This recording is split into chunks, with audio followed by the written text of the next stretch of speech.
अगर आप चाहते हैं शिवांगी फिल्म्स का वीडियो सबसे पहले आप तक पहुंचे, तो लाल बटन दबाकर हमारे चैनल को सब्सक्राइब करें और बेल आइकन दबाना ना भूलें।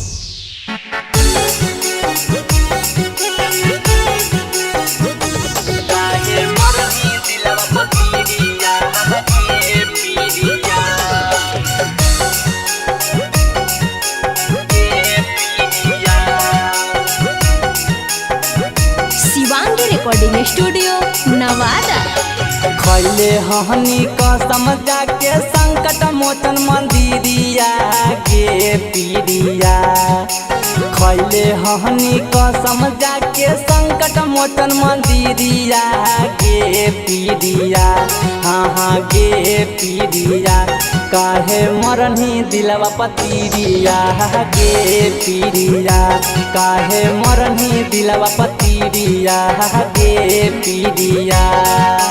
खैले हनी कसम जाके संकट मोचन मंदिरिया गे पीरिया।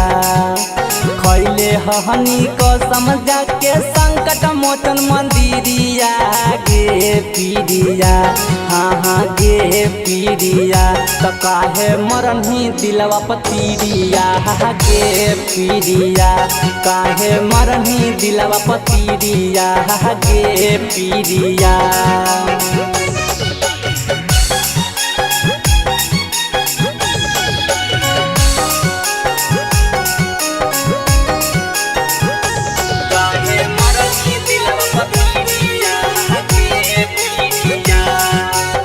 Shivangi recording studio Nawada.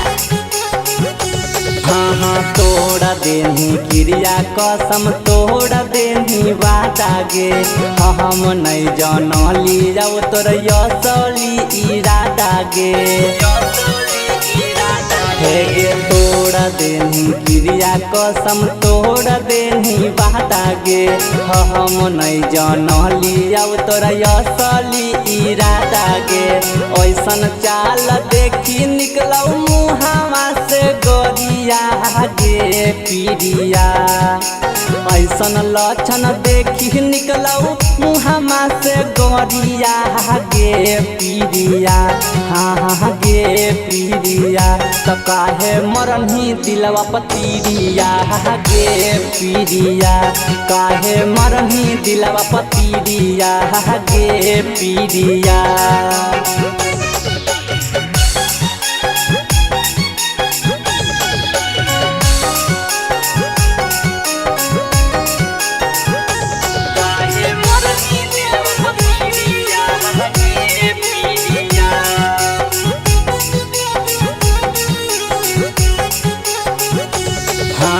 कवन कसूर कैलियो देनी हमरा साजा गे।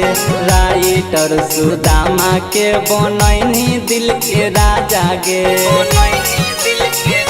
हे गे कवन कसूर कैलियो देनी हमरा साजा गे।